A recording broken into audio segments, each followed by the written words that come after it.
Bonjour à tous, je vous retrouve pour la nouvelle vidéo de la semaine et cette fois-ci je vous propose un légume de saison, à savoir le poireau. Est-ce que chez vous, le poireau, tout le monde est heureux d'en manger? Est-ce que vous arrivez facilement à en faire manger à vos enfants? C'est le légume de saison et c'est pourquoi j'ai choisi de vous présenter le gratin de poireau au jambon et à la mimolette. C'est un gratin tout simple comme on a pu le connaître dans notre enfance, mais je voulais vous la présenter en vidéo tout simplement parce que c'est un basique du quotidien qui va vous permettre de gagner du temps et surtout de faire un tout en un, vous savez comme je les aime, en utilisant la cuisson vapeur et en plus on va utiliser le jus de cuisson. Donc c'est ça qui est vraiment top. Tout simplement, on va cuire nos poireaux à la vapeur puis faire une béchamel avec le jus, le bouillon de cuisson de nos poireaux. Donc au niveau aromatique, ça va être excellent. Et pareil, zéro gaspille, tout ce que j'aime. Une recette simple du quotidien. Ça vous dit? Allez, on démarre? Donc bien sûr, cette recette est une recette qui provient de la plateforme Cookidoo et que vous pouvez réaliser avec n'importe quel Thermomix, que ce soit TM31, TM5 ou TM6, c'est à vous de jouer. Donc, on va démarrer la recette. Pour commencer, on va mettre le fromage dans notre bol. Donc, c'est 100 g de mimolette qui est demandé. Donc, moi, j'ai un mélange en fait de mimolette et de gruyère. Tout simplement, ça va être pour gratiner et mettre dans la sauce de votre gratin, puisqu'il y aura une partie donc de cuisson à la vapeur, puis la partie gratinée au four. Pensez-y. Donc là, je vais zapper tout simplement cette étape puisque mon fromage est déjà râpé. On peut aussi sauter des étapes sur Cookidoo. Exprès, je vous le montre. À partir de là, on me demande donc de transvaser, de réserver et de nettoyer mon bol. Jusque là, pas besoin. Donc dans votre bol propre, on va verser 500 g d'eau. On va mettre le couvercle sans le gobelet doseur et dans notre varoma, on va disposer notre poireau. Alors le poireau, je l'ai déjà préparé puisque c'est le poireau de ma propre récolte. J'ai déjà préparé, j'ai des tout petits bouts. Donc essayez en fait de faire des petits tronçons. Donc moi c'est pas des pieds de poireaux entiers, ils sont coupés en deux parce que les poireaux qui viennent du jardin sont pleins de terre, donc ça demande beaucoup de temps de nettoyage. On est d'accord. C'est pour ça autant bien les sublimer pour les apprécier, si déjà on a autant de temps de nettoyage. On me demande de les disposer dans le varoma pour les cuire à la vapeur. Donc on est à 800 g, ça nous prend toute la surface.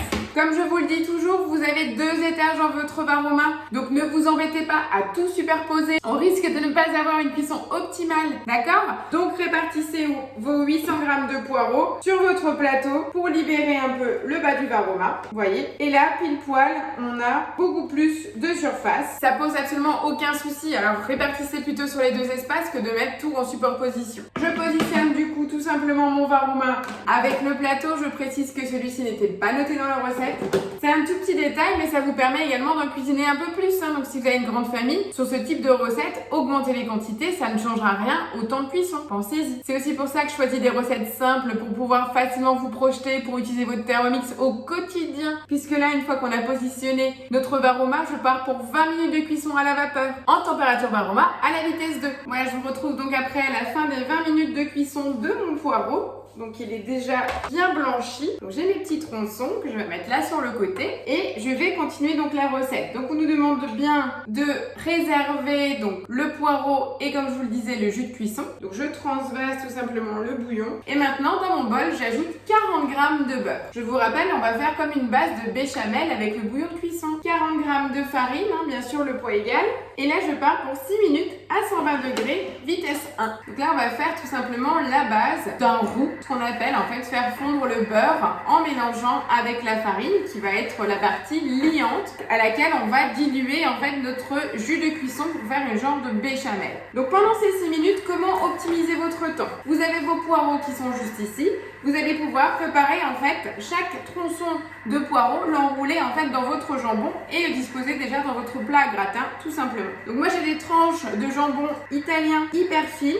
Donc je vais disposer une tranche sur la plaque et vous allez reproduire ça en fait avec l'ensemble des rouleaux. Comme dit, c'est du jambon italien fumé. À vous de voir si vous avez envie de le faire avec du jambon cru, du jambon séché, c'est à vous de voir. Et je prends un tronçon et je vais tout simplement l'enrouler. Donc là, comme j'ai un grand tronçon, je vais tout simplement rouler, voilà, comme ça tout autour pour avoir quelque chose d'assez sympa et je dispose dans mon plat. Et je vais reproduire ainsi l'étape pour garnir l'ensemble des morceaux de poireau. Après, si vous êtes vraiment très gourmand, vous pouvez faire un mix de jambon, c'est tout à fait possible aussi. Et donc, regardez le résultat, hein, c'est la base d'un roux. Et maintenant, on me demande de rajouter 300 g de jus de cuisson. Donc là, vous voyez, le bol est dessiné, mais la balance n'est pas là. Moi, je n'ai pas pesé, en fait, j'ai gardé tout le bouillon. Donc j'appuie sur les 3 petits points et j'appuie sur détail, balance et je vais peser. Ben, vous voyez, j'ai bien fait de tout garder parce que j'arrive même pas au total, je suis à 257 g.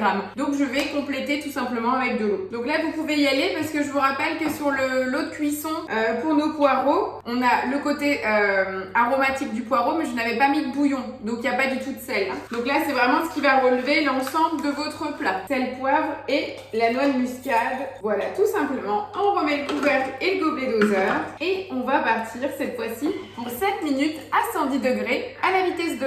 Donc là, en fait, le roux, qui est donc au bas de notre bol, vient d'être dilué avec le bouillon et l'eau. Et là, on va recuire le tout pendant 7 minutes pour avoir la liaison, comme la base d'une béchamel. À part que là, il n'y a pas de lait. Et c'est dans la dernière étape où on va rajouter notre fromage fondu et de la crème épaisse. Et là, regardez, pendant les 6 minutes de roux, j'ai préparé mon plat. On dirait des cannelloni, ça donne envie, hein. Les petits tronçons donc de poireaux enroulés de jambon cru italien. Bon, bah, je vous retrouve dans 7 minutes pour finir la petite sauce et gratiner le plat. Et voilà, je vous retrouve donc à la suite de la première liaison de notre sauce béchamel. Et là, on me demande donc de rajouter 100 g de crème épaisse. Je rajoute également la moitié du fromage râpé. Donc je vous rappelle, il fallait 100 g de fromage râpé. Normalement, c'était de la mimolette. Moi, j'ai fait 50 g d'emmental râpé et 50 g de mimolette. Donc, soit vous le faites visuellement, soit en fait vous râpez sur la balance pour peser les 50 g. Et on remet le couvercle avec le gobelet doseur. Et on va tout simplement mélanger 30 secondes à la vitesse 4. Donc là, on a juste mélangé. Hein. Comme la préparation était chaude, le fromage a fondu directement. Et donc là, on a quelque chose de bien nappant. Je vais recouvrir maintenant l'ensemble de mes petits cannelloni de poireaux et jambon. Je verse le tout. C'est vraiment quelque chose de gourmand, c'est sympa. Et voilà, et je vais terminer par le fromage râpé restant pour gratiner. C'est avec la mimolette, ça apporte de la couleur. Hein. Qu'est-ce qu'on a comme autre fromage coloré comme ça, hormis la mimolette, qui est très tendance? Le cheddar, ça marche aussi. Vous pouvez le faire au comté, vous pouvez faire comme vous le souhaitez. Et voilà, j'ai mon super plat gratiné, prêt.